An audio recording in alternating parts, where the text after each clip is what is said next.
U.S. President Donald Trump is threatening even higher tariffs on Canada, vowing to hit Canadian goods with a 35% levy next month. Now, an administration official tells CBC News that goods that comply with the Canada-U.S.-Mexico trade deal will be exempt.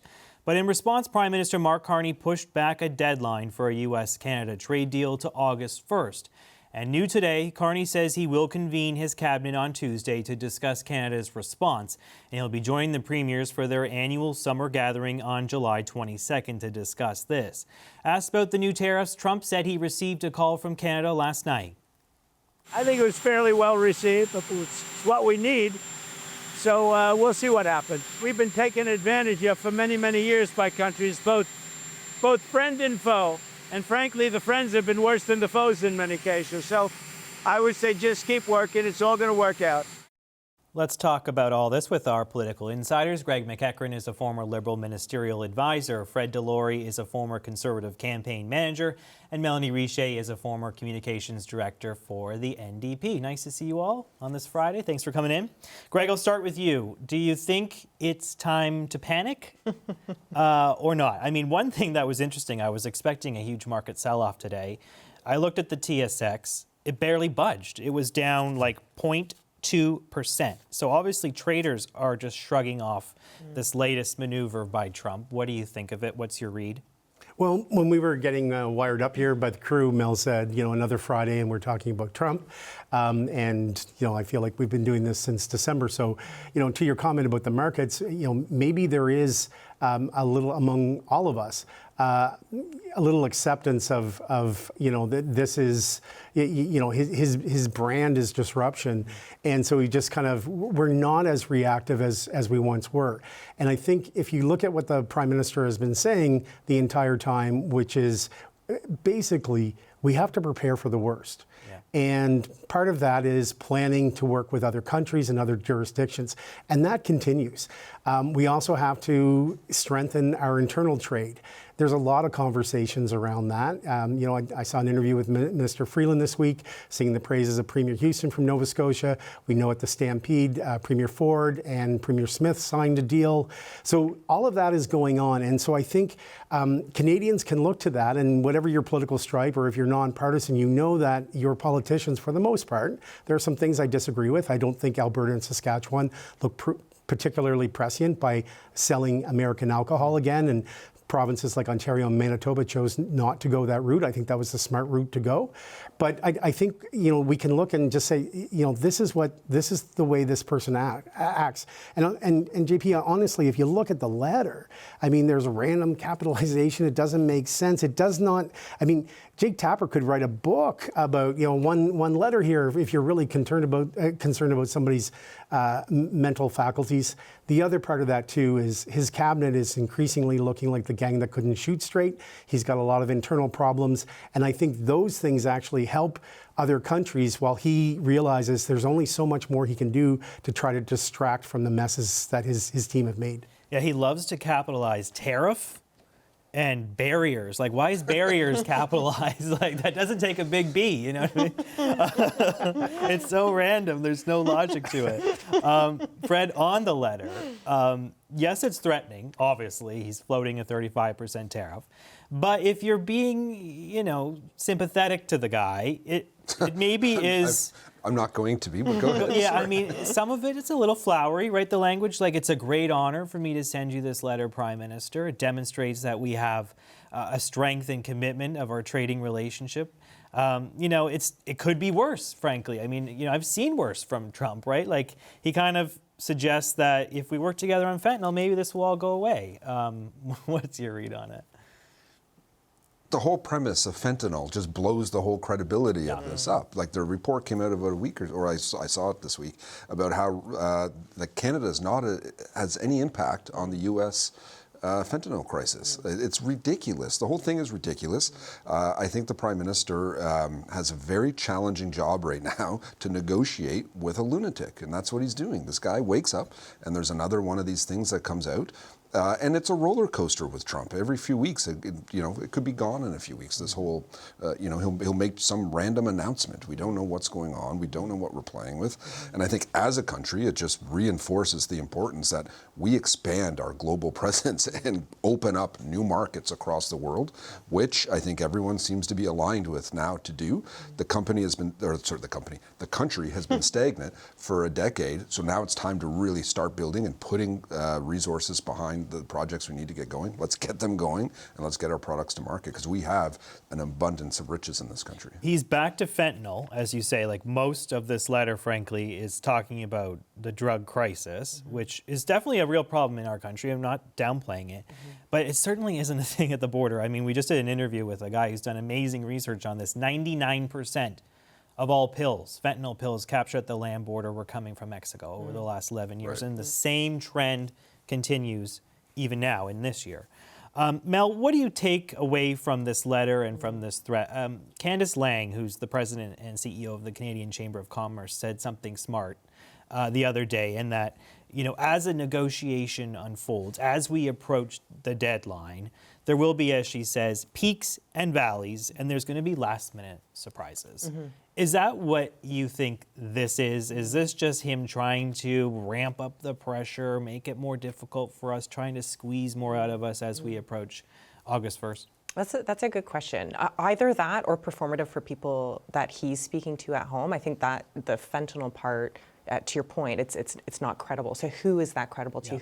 Who is he saying that to? Because it's definitely not credible as an argument for throwing a wrench into the trade conversations. I don't think it's credible for a lot of folks. So. And it happens to not be true. So to me, the question is why is that happening? Why is that performative?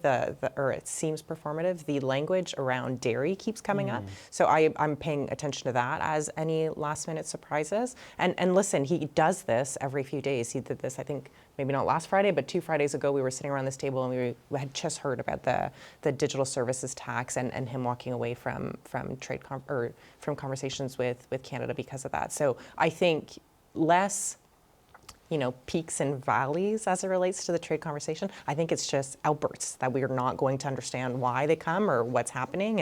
And again, to your point, we're dealing with somebody who's not or who's unpredictable and doesn't really seem to have rhyme or reason for why he does this thing. I think the important thing is that we continue to do the things that we're all agreeing, that the government continues to do the things that they're doing. I think, and also communicate to Canadians what they will do if he moves ahead with this, because I think there's some folks are getting tired, so there's some exhaustion of all the things that he's doing, but there is still the worry, particularly for our sectors who are most impacted, when he does say these things. If I'm reading the tea leaves, it suggests that supply management, right, and dairy is a sticking point in these negotiations. Okay, I want to bring in CBC's Catherine Cullen. She just spoke to Pierre Poilievre, the Conservative leader. He has weighed in on the developments today. She's, of course, the host of CBC's The House. And this is his first national English interview with CBC since becoming party leader 3 years ago. Catherine, nice to see you. What can you tell us about what Poilievre told you?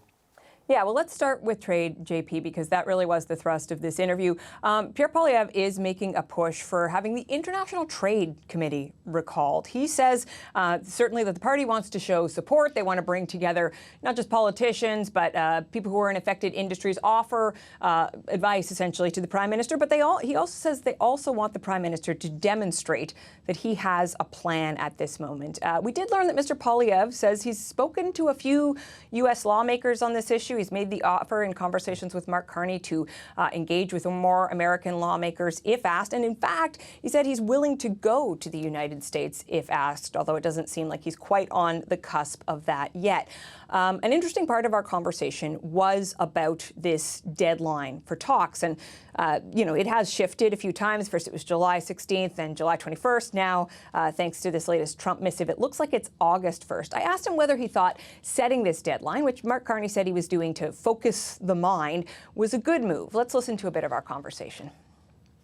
The challenge with a unilateral self-imposed deadline is it tells the counterparty that they have you on a clock, and a clock that only applies to you. It's like if we're playing chess and on your side it's speed chess, and you have a clock on you have to watch while you're making your move, and I don't. Then I have a lot more ability to sit back and watch the board while you're watching the clock. And so I personally think it would have been better not to show that up front to the Americans, because we know that President Trump will try to take advantage of it. Although, again, he does insist, the Conservatives want these negotiations to succeed. They're willing to offer their support.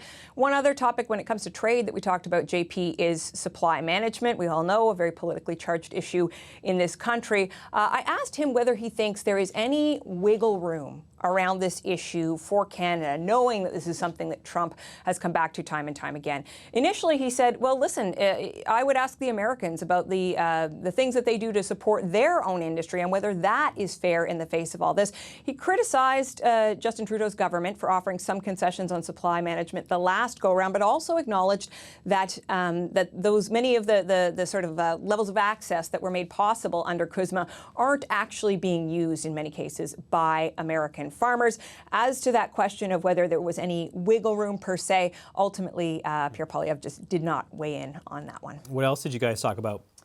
We talked about where he was because we were reaching him in Alberta. He is, of course, campaigning in a by-election there. One thing I was interested in, knowing that there is a referendum likely coming on Alberta separation, to what extent is he not just advocating for a united Canada, but for a united Canada regardless of who is leading the country? And Pierre Poilievre was pretty unequivocal about that. He said he has been vocal, everywhere he has spoken about Canada remaining united. He suggests it's not really an issue in the riding, that everywhere he goes, he sees Canadian flags, and that he has no problem, saying that that should be the case right now, although he would like a different deal for Albertans when it comes to the relationship with the government in Ottawa.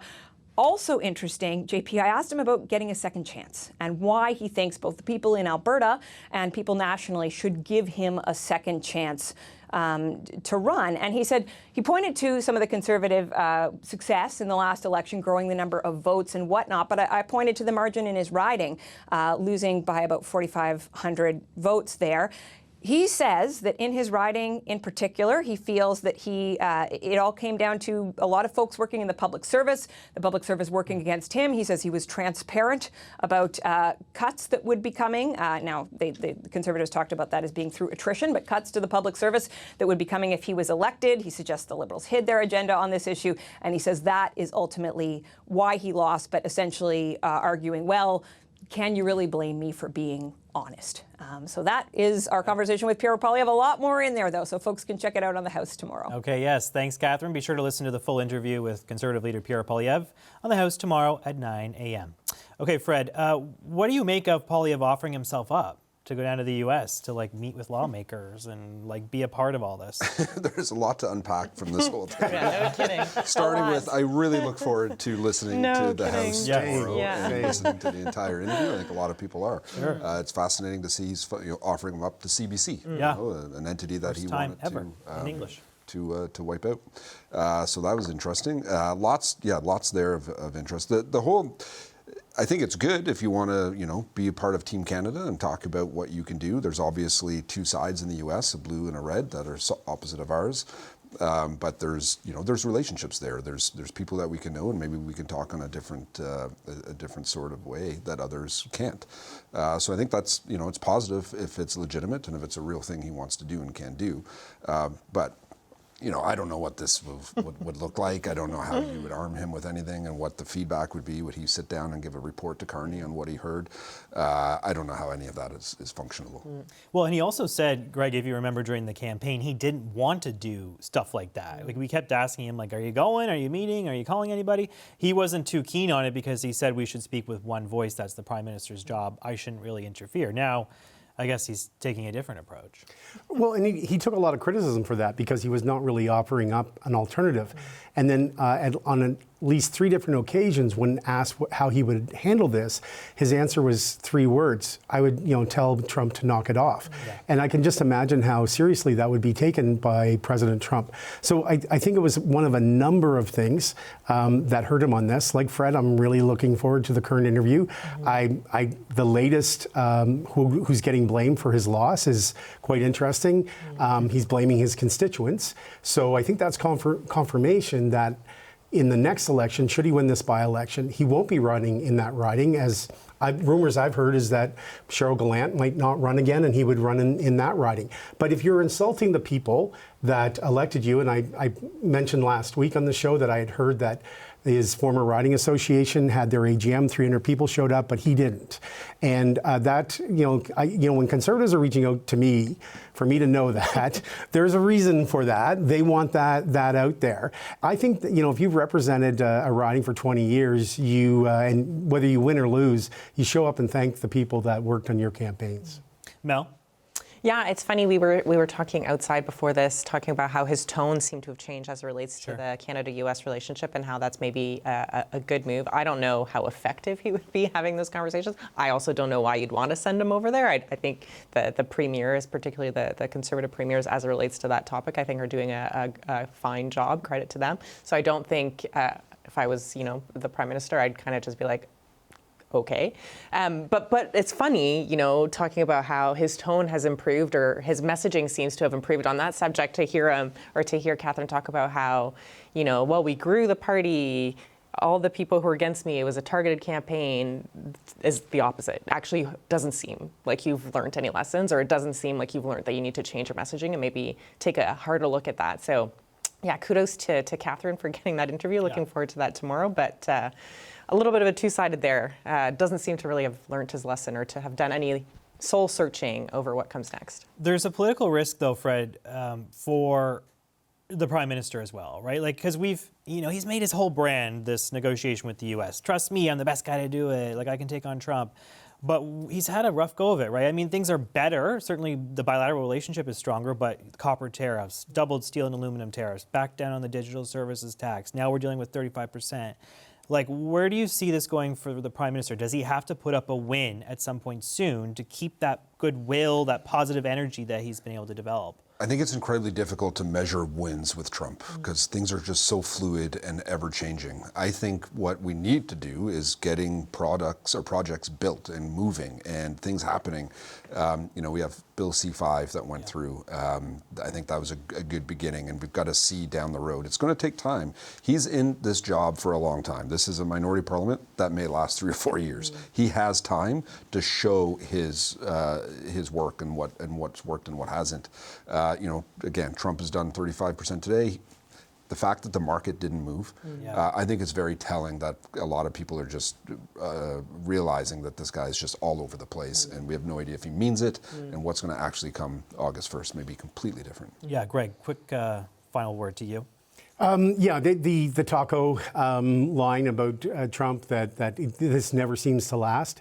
But I think people are just making other plans. As I said earlier, I think that the way that the Prime Minister and the Premiers are working together, I think just expect the worst from this guy and hope that the Republican Party can figure this out by the time the midterms come.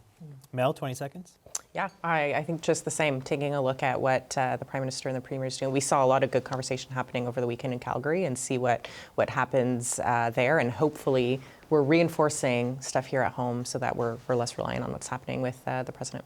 Okay, great conversation. An hour show goes really quick. So thank you so much to Greg McEachran, Fred Delory, and Michelle Richer. Nice to see you guys on this Friday. Thanks for your insights.